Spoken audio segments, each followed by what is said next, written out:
les CAUE sont les conseils d'architecture, d'urbanisme et d'environnement. Ce sont des associations départementales créées depuis 1979 par la loi sur l'architecture, qui donnent droit à chaque habitant à avoir un architecte à disposition, ainsi qu'aux collectivités. Ces organismes, dont celui de la Gironde, ont plusieurs missions et travaillent avec 3 publics principaux. Tout d'abord les collectivités, donc les mairies, les communes, pour leurs équipements, pour leurs espaces publics par exemple. Nous travaillons aussi sur la formation avec les élus et techniciens.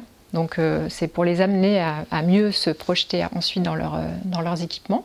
Et puis nous travaillons également avec les particuliers. Donc on fait du conseil dans des permanences, des points permanence tous les mois. Il y a 60 points en Gironde, mais bon, chaque CAUE a son fonctionnement.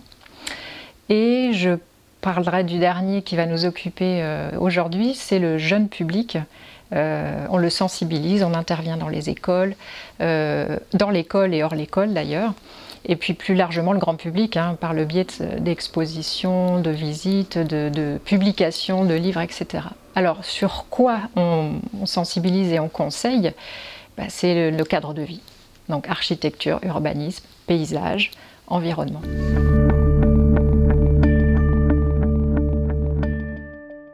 Dans le réseau des CAUE, il y a une grande variété puisque chaque CAUE n'a pas forcément les mêmes moyens, les mêmes ressources qui sont liées à une taxe sur le nombre de constructions. Donc, en Gironde, on a la chance d'avoir un CAUE important, on est une trentaine de personnes, exactement 22 conseillers. On réunit principalement des architectes, c'est ce qu'en général ont les CAUE comme premier métier, des urbanistes, paysagistes, écologues, nous récemment, il y en a quelques-uns dans le réseau, juristes, et ensuite médiatrices culturelles, on en reparlera tout à l'heure, sachant que cette compétence-là n'est pas forcément présente dans tous les CAUE. Voilà. Donc c'est une chance terrible d'avoir autant de compétences qui, du coup, ont l'occasion de travailler ensemble. C'est l'intérêt de ce qui fait ADN au CAUE, finalement, c'est d'avoir cette pluridisciplinarité.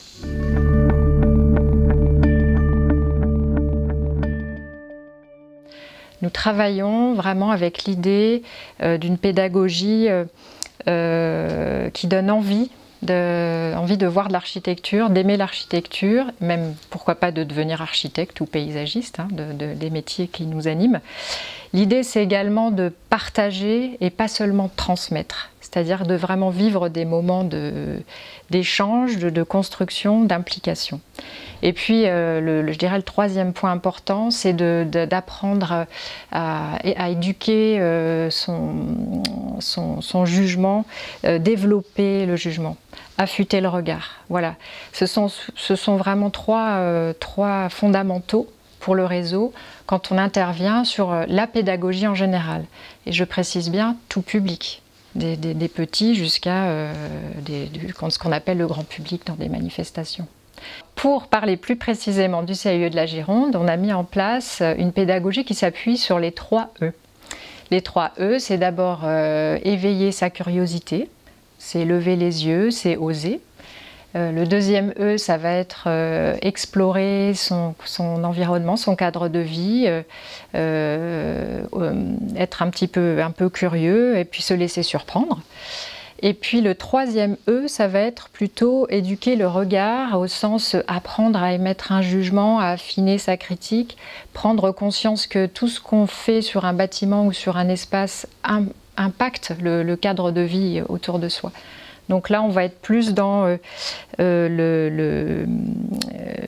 mise en place d'outils de critique et vraiment affûter son jugement. Voilà, ce sont les 3 E.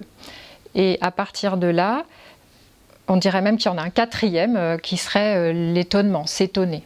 Voilà, parce que quand on est enfant encore, on a la chance d'avoir encore ce côté neuf et plus audacieux et non formaté, j'allais dire. Le jeu, parmi les supports pédagogiques, nous semble intéressant à plusieurs titres. Il a plusieurs vertus. Tout d'abord, il permet de déclencher la curiosité. C'est comme un prétexte, j'allais dire. Il permet également de se projeter, c'est-à-dire pour les enfants un petit peu timides, de jouer un rôle, c'est-à-dire de ne pas se sentir impliqué directement, mais d'être mis en situation. Donc ça, c'est important, ça permet de décomplexer, rassurer, voilà. Le jeu de rôle permet aussi de s'exprimer, d'argumenter face à l'autre. Donc on est dans l'apprentissage du dialogue, de l'affirmation de soi. Et puis, en tant que nous, animateurs, professionnels, ça nous permet aussi de les regarder jouer, faire et réagir sur leur cadre de vie un peu seuls, en fait, un peu en auto-expérimentation. Le jeu a cette vertu-là. Et puis, j'allais dire qu'il en a une dernière pour les adultes. Quand nous mettons à jouer, et nous en parlerons après dans quelques exemples, c'est que ça nous permet de nous reprojeter dans un mode plus rassurant, enfantin, où on se pose moins de questions sur ce qu'on doit dire, pas dire, et parce que quelque part, ce qu'on fait, c'est pas pour de vrai, même si on fait passer des vrais messages. Voilà, le jeu a je trouve ce petit paradoxe très intéressant. Voilà ce qu'on peut dire, et que on se rend compte que souvent il nous aide à mieux faire exprimer aux enfants, à dépasser le j'aime, j'aime pas. D'accord, j'aime, j'aime pas, mais pourquoi? Voilà, il faut savoir argumenter.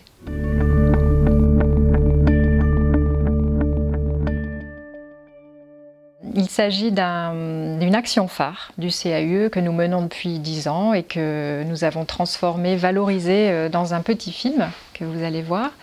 Je pense qu'après on pourra, voilà, je pourrais vous dire ce qui s'en dégage et ce qui nous semble important, et voilà, vous pourrez réagir entre vous.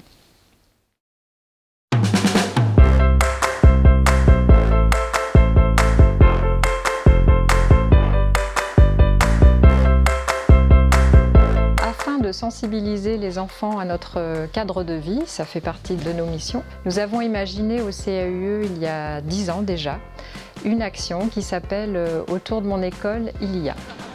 Alors on l'a montée avec nos partenaires de l'inspection académique et le rectorat. Le dispositif « Autour de mon école, il y a », il s'inscrit pour nous dans la logique de ce qu'on appelle le parcours d'éducation artistique et culturelle, le PEAC, et il y répond complètement à chacun de ces piliers. Alors ce qui est intéressant dans la démarche, c'est que ce sont 3 classes très différentes, une urbaine, une périurbaine et une rurale, et que du coup lors de la journée de restitution, on est frappé par l'étonnement et la surprise et la découverte de tous ces enfants vis-à-vis d'autres contextes ou d'autres lieux où on peut habiter et aller à l'école. Ces petits morceaux de verre, et ensuite on faisait une armature en plomb. Donc on se déplace à 2 pour un suivi des classes, pour accompagner l'enseignant et les élèves.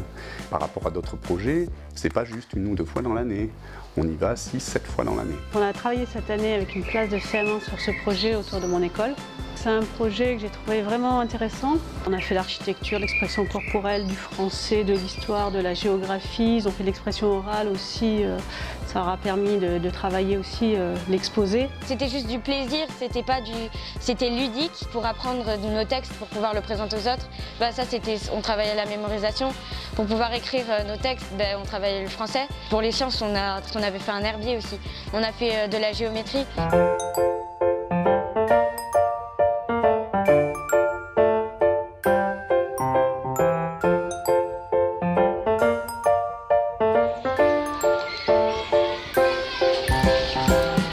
Cette expérience, déjà j'ai appris plein de choses que je ne savais pas, qu'il y avait autour de mon école. Ça nous a permis aussi de rencontrer des classes qui venaient de la campagne, donc qui n'étaient pas du tout comme les classes de chez nous. Ils avaient des petites écoles, voilà, donc on a pu échanger, donc c'était bien. Et on a pu travailler tout au long de l'année sur ce projet, donc c'était sympa. Ce que je trouve intéressant, c'est la variété, la richesse des moyens d'expression, théâtre, musique, etc. pour partager son expérience et son cadre de vie avec d'autres élèves d'autres coins du département.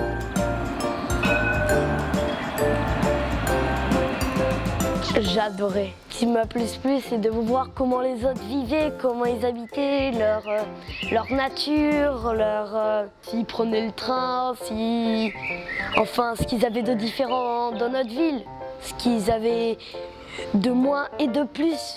Et ça m'a étonnée et aussi ça m'a pas étonnée, enfin ça m'a plu parce que je voyais leur mode de vie. Ça a permis de montrer aux autres notre village et d'en être fiers en fin de compte.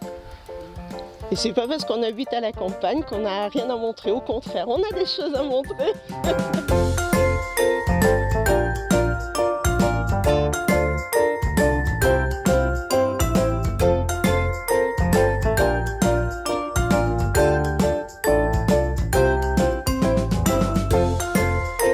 Ce qui était intéressant pour les élèves dans ce projet-là, c'était de pouvoir étudier l'architecture, le paysage, l'environnement, leur quartier, de mener des enquêtes. Alors au niveau de la cohésion du groupe, ce qui est intéressant, c'est qu'il y a une émulation qui se passe, puisque il peut y avoir des élèves qui vont aller d'un côté enquêter avec leur famille ou demander aux voisins, donc ils reviennent avec des informations. Du coup, les copains ont aussi envie de jouer le jeu, donc il y a vraiment une dynamique comme ça qui est intéressante pour le groupe. Cette visite aussi, elle nous a permis de regarder parce que quand on va dans la ville, eh ben, on y va mais vite, mais on fait pas attention aux plaques qu'il y a pour les explications qui sont autour ou alors les archives, on regardait pas l'architecture. En faisant cette visite-là, on a fait attention à ces détails-là et enfin, même si on avait déjà vu les monuments et qu'on les connaissait déjà, ben, en fait, ça nous a ouvert les yeux sur d'autres choses. Déjà, c'était une expérience fabuleuse et on s'est imprégné aussi de notre quartier. De base, on passe vite devant par exemple les monuments. Donc on n'a pas le temps en quelque sorte de voir tous les petits détails de l'architecture, de comment il a pu faire ci, comment il a pu faire ça. En fait, on ne se rend pas compte, mais avant qu'il y ait tout ce qui est nos écoles, etc., il y avait plein de choses qu'on ne pense pas en fait. Comme des châteaux, des vignes. Enfin, moi, jamais j'aurais pensé qu'il y avait un château à la place de cette école en fait. On n'imaginait pas du tout. Donc là, de voir le château, on s'imaginait un peu comment c'était avant qu'il y ait tous ces routes, ces parkings, cette école, etc. Au bout de 10 ans autour de mon école Ilia, ce qui m'a marqué, c'est que ça m'a permis de découvrir ce qu'il y avait autour de mon école, le vécu du village de l'école, justement, les puits antiques, les marais, ce que pouvaient contenir les marais, donc les fleurs, les iris, ça m'a permis d'apprendre tout ça. Les anciens moulins qui servaient à broyer la farine, à faire écouler l'eau, enfin tout ce qu'il y avait autour de l'école. C'est de grands souvenirs et la fierté d'avoir fait ce projet, surtout.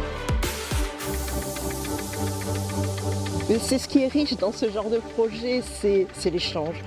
Et puis, c'est tellement riche qu'on s'en souvient encore. C'est ça, ouais, c'est marquant. Oui.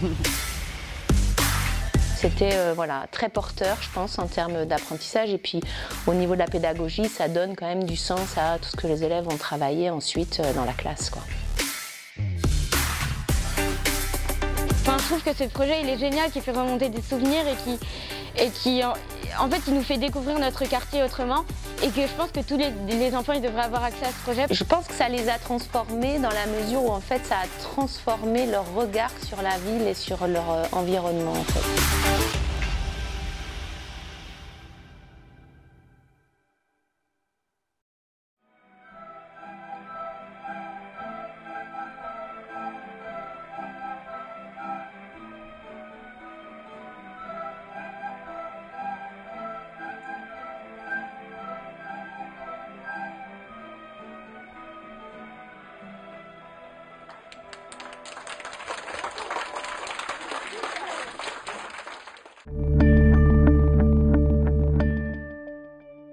Mais avec 10 ans de recul, on se rend compte qu'il y a, je trouve, des points très intéressants. D'abord sur le fond, ce dispositif permet de rendre l'enfant ambassadeur de son village, puisqu'il va le présenter, il va d'abord le découvrir, donc ça lui permet déjà de prendre conscience de son environnement, de l'analyser, de le partager et ensuite voilà, être ambassadeur, porter parole. Donc ça, sur le fond, je trouve ça très intéressant. Il y a un deuxième point que je trouve intéressant aussi sur le fond, c'est la création ou recréation de liens entre élèves, parents bien sûr, mais habitants également, parce que en fin d'année, il y a souvent présentation au sein de l'école de cet équipement public, de tout le travail. Et les élèves sont très très fiers. Et alors parfois, dans les meilleurs des cas, les élus sont invités. Et pour nous, ça a vraiment un sens profond, puisque ça nous permet de reboucler toute la chaîne des acteurs avec lesquels on travaille, de nos publics, qui vont de l'utilisateur à l'enseignant, mais aussi au maire ou à l'élu en charge d'un équipement. Voilà. Donc il y a vraiment ce côté très positif qui ressort. Et ensuite, sur la forme, ce qu'on voit ressortir, c'est la diversité, on le voit dans le film, des moyens utilisés. Alors il y a des écoles qui ont peut-être des petits moyens ou qui ont moins de temps à y consacrer, puisque ça dure quand même sur une année scolaire. Mais à la fin, ils ont pour mission de mobiliser un moyen artistique. Et alors, on a vu du chant parfois, des journaux, ça peut être de la danse, ça peut être énormément de choses. Et du coup, ça permet à l'enseignant de prendre ce qu'il peut faire. Voilà.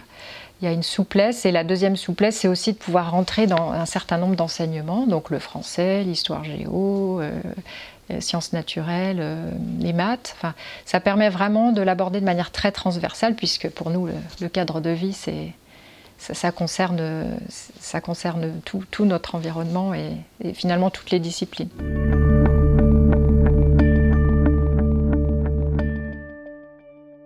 Et dans le réseau, de nombreux CAUE se sont mobilisés sur cette question, effectivement de longue date.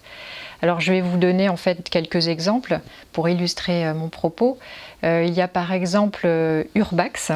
Urbax, c'est le CAUE de l'Eure, et il s'agit d'une imagination d'un projet urbain.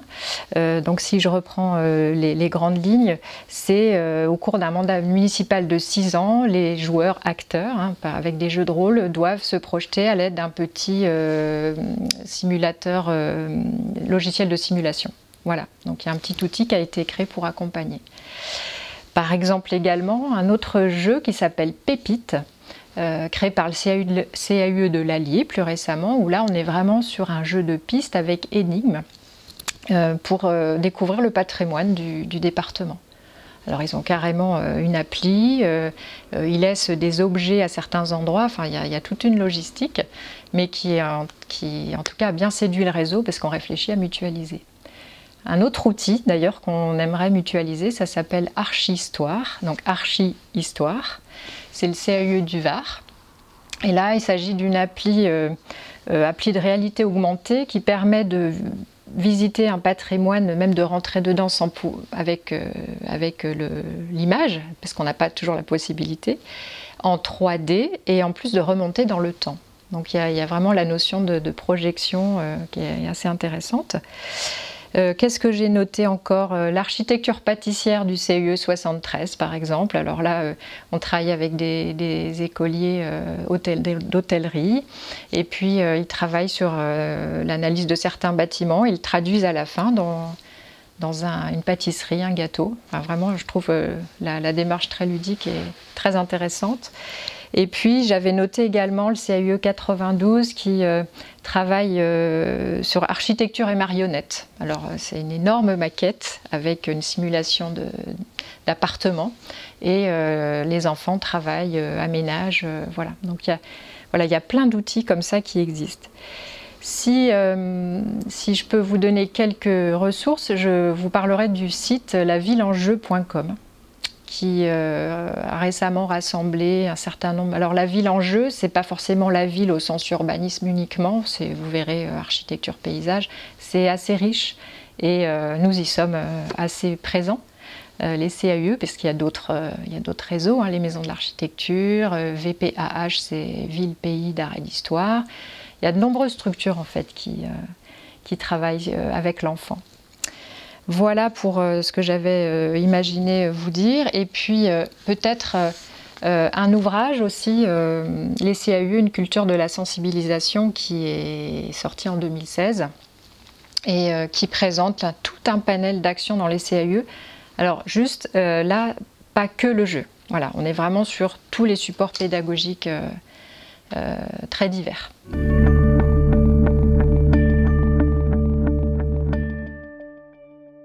Le CAUE de la Gironde est particulièrement impliqué sur cette mission parce qu'on a la chance d'avoir même une architecte mobilisée sur la pédagogie scolaire et récemment une médiatrice culturelle. Donc ce sont Martine Combeau et Léa Vendée.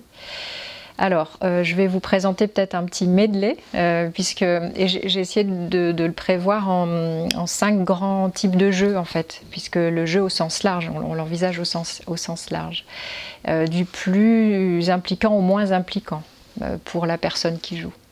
Alors, le plus léger, j'allais dire, ce seront d'abord plus les jeux de société, type le jeu de loi que vous avez derrière moi. Le jeu de loi, c'est un jeu sur le patrimoine de la Gironde qui permet aux joueurs de 7 à 77 ans sans problème, j'y ai joué avec mes enfants petits, de découvrir des lieux du département importants, alors sous forme d'une spirale jeu de loi, et avec des devinettes. Des devinettes, et ça leur permet d'acquérir un vocabulaire, et puis il y a aussi des cases attention, des cases rouges, danger, des cases vertes plutôt bon pour l'environnement, enfin voilà, plein de messages à passer. Donc voilà, c'est un support très, très simple à utiliser dans plein d'occasions différentes. On a également un autre jeu de cartes, celui-là, qu'on appelle Jouer l'architecture, où là, on va découvrir dans ce jeu 40 ans de production architecturale récente, alors localement, mais aussi dans le monde. Et ça nous permet, à travers des devinettes là aussi, de parler de grands principes d'architecture. Typiquement, ça c'est un exemple qu'on a imaginé, inspiré d'un autre CAUE. Donc dans tous les jeux que je présente, vous verrez, certains on les fait seuls, d'autres avec d'autres CAUE, et parfois on essaie même nationalement de les faire rayonner. Voilà. Ensuite, en deuxième catégorie de jeu, je dirais qu'il y a le jeu de construction, où là on manipule. Donc on vient d'en produire un cette année qui s'appelle le jeu Le Corbusier. En fait, l'idée c'est de comprendre les 5 points de son architecture qu'on va retrouver dans tous les bâtiments récents, ce qu'on appelle le poteau-poutre, les plans libres, les murs rideaux, etc. Donc on intervient avec des jeux de manipulation et une visite de la cité Frugès de Le Corbusier à Pessac à la fin. Donc il y a un partenariat en l'occurrence avec la ville de Pessac. Voilà pour les jeux de construction. On a ensuite des jeux plutôt de rôle.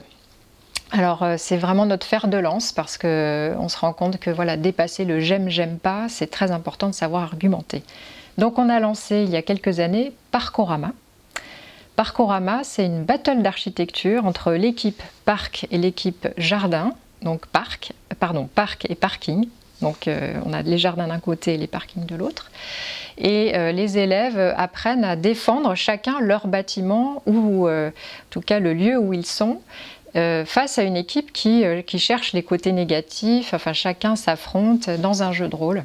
Donc c'est en général très vivant.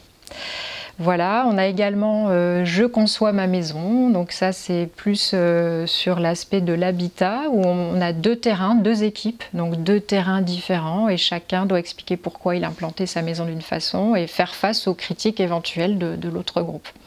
Voilà, on est toujours dans l'argumentation. On a également une action qu'on mène depuis 5 ans, c'est le label Curiosité. Alors c'est un prix d'architecture grand public, qu'on décline même en version enfant, on espère que ça va marcher l'année prochaine. L'idée c'est qu'on emmène 16 jurés vivre l'architecture pendant un week-end, visiter des maisons, alors avec une thématique chaque année, ça peut être maison de vacances, surélévation, transformer son bâti agricole pour le prochain par exemple. Et là, à l'aide d'outils d'un architecte qui entoure, on les aide à choisir leurs critères et à évaluer les maisons qu'ils visitent et donc à désigner la lauréate. Là, on n'est vraiment pas dans choisir à distance sur une photo, on est dans vraiment vivre, visiter et échanger avec les propriétaires, les habitants. Et là, on devient juré, on sait parler d'architecture. Donc ça, c'est aussi l'idée d'être ambassadeur, en fait. On a également, j'allais dire en quatrième type de jeu, les jeux un peu plus dits énigmes. Donc le rallye, par exemple, le rallye du paysage qu'on a lancé, qui peut se faire avec des étudiants, qui peut se faire en autonomie, en groupe avec des enfants. Et l'idée, c'est sous la forme du jeu de devinettes, d'aller d'un endroit à l'autre et de découvrir des endroits peu connus de Bordeaux ou de la rive droite. On a travaillé sur les jardins, on était parfois sur les coteaux, découvrir des points de vue. Voilà, donc toujours passer des messages sous la forme du jeu. Et puis le dernier, qui est un petit peu un mix qu'on vient tout juste de fabriquer avec le CAUE de la Charente, qui s'appelle Euphorbia. Donc Euphorbia, c'est un petit personnage, c'est un cactus qui va permettre d'aborder le paysage avec les enfants. Et pour cela, on a prévu une action en autonomie pour un enseignant, ou ça pourrait être dans j'allais dire hors scolaire, dans le cadre d'accueil d'enfants. L'idée, c'est par le biais de séances sur le paysage d'hier, d'aujourd'hui et de demain, d'amener les enfants à se projeter vraiment sur leur paysage futur, en prenant conscience des impacts qu'ils ont entre les mains, en fait, et de ce qu'ils sont en mesure de faire. Voilà, donc là, on a un fil de conducteur qui est le petit cactus, le personnage, et un livre support, un livre pour enfants, enfin jeunesse en tout cas, à chaque séance, dont une séance qui est un jeu d'acteurs. Donc ils sont maires, ils peuvent être le paysagiste, l'habitant, etc. Donc un jeu de rôle. Donc c'est pour ça que je dis que là c'est carrément une mallette pédagogique qu'on met à disposition d'enseignants en autonomie, enfin ou en tout cas d'animateurs. Voilà. Donc je vous ai balayé des 5 grandes familles et vous avez tout ça sur cette petite plaquette où on recense toutes nos actions sous forme de fiches avec des codes couleurs. Les codes couleurs permettent de cibler le niveau de classe en fait.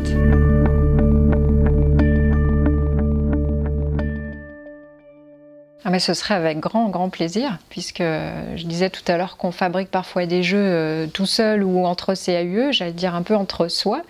Et nous serions ravis de collaborer avec d'autres spécialistes sur des sujets très complémentaires. On a lancé déjà un partenariat, dans le cadre du réaménagement du lieu où je suis, c'est pas du réaménagement, c'est-à-dire de la mise en vie de ce lieu. On a emménagé dans un très beau bâtiment il y a 2 ans, on a un magnifique centre de ressources au milieu du bâtiment, et là on est plutôt dans la réflexion sur la stratégie au-delà des livres, en fait, comment accueillir le public. Donc on a lancé un partenariat tutoré avec l'IUT Comédia, donc qui forme des médiateurs culturels. On va avoir 3 étudiants qui nous accompagnent pour gérer l'accueil en général sur tout ce rez-de-chaussée du bâtiment.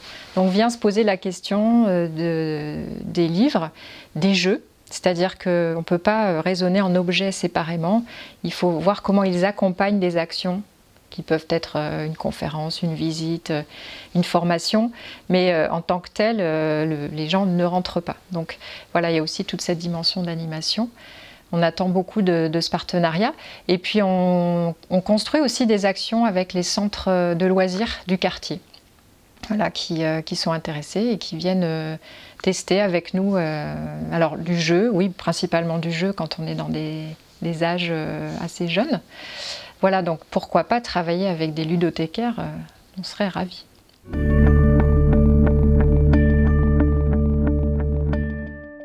Alors j'observe récemment une évolution dans les sollicitations des écoles notamment, qui nous font intervenir pour travailler sur les cours d'école. Et au départ, c'est pour un réaménagement, penser l'espace paysager, où on parle maintenant d'îlots de fraîcheur. Et très rapidement, on voit que la dimension du jeu est sous-jacente dans tous les espaces, et que la question du genre à l'école et très souvent questionné, avec l'occupation par les garçons de la cour et moins par les filles, et du coup comment chacun redéfinit ses besoins et comment on spatialise finalement avec un équilibre entre les parties. Des aires de jeu, d'expression qui peuvent être vides parfois ou équipées avec des agrès et des équipements. Mais je trouve qu'il y a vraiment cette question qui apparaît de plus en plus, une question très sociale.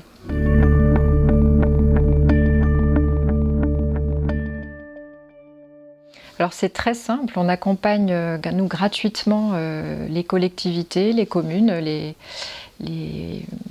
gestionnaires d'établissements pour les aider, surtout sur la réflexion en amont, c'est-à-dire avant de se lancer dans un aménagement, quelle que soit une construction ou un réaménagement, une réhab, de réfléchir au programme, aux besoins. Donc on intervient vraiment sur ce qu'on appelle la pré-programmation, où on va regarder comment seront utilisés les lieux, les temporalités, les qualités attendues de lumière, par exemple les besoins en espace plus technique, etc. Donc tout ça, on va le recenser dans ce qu'on appelle un pré-programme, et on aide à écrire le cahier des charges. Le cahier des charges qui va aider à choisir dans un jury en général un architecte maître d'œuvre ou un programmiste si vraiment la question est très complexe. Voilà, donc on intervient vraiment gratuitement, c'est ce qui fait aussi l'intérêt et la force du CAUE dans toute la France. Pour nous solliciter, il suffit, en s'appuyant sur la mairie, la collectivité qui gère l'établissement, de nous écrire, soit par mail, soit par adresse postale, on va vous indiquer les coordonnées, et de nous décrire votre projet, et on interviendra gratuitement, à l'aide d'architectes en général, pour parler programmation, et puis estimer les besoins.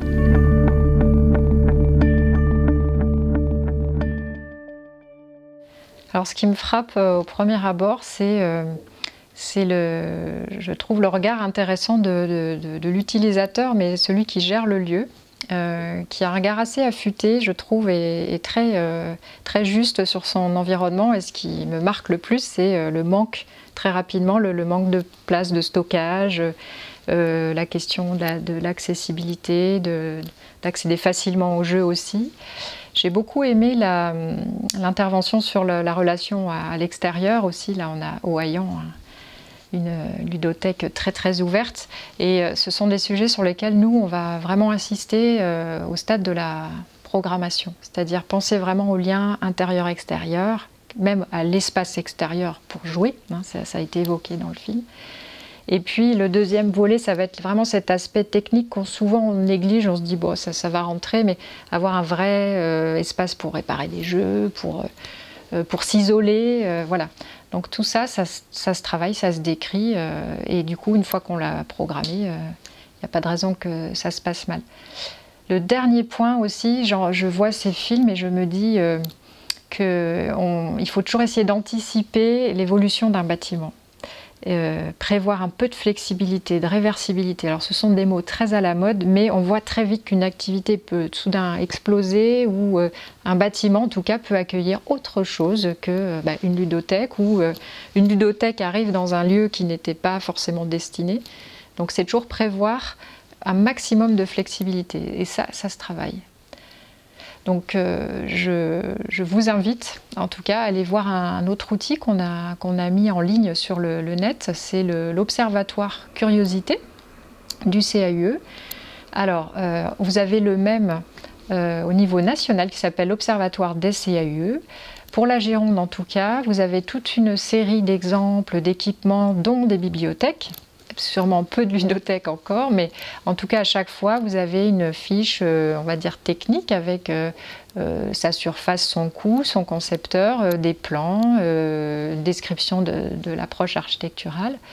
Voilà, ce qui vous permet de comparer, quand vous vous lancez dans un programme, de vous cultiver un peu, vous nourrir sur le sujet. Et au-delà du département, vous avez l'Observatoire des CAUE, comme je le disais.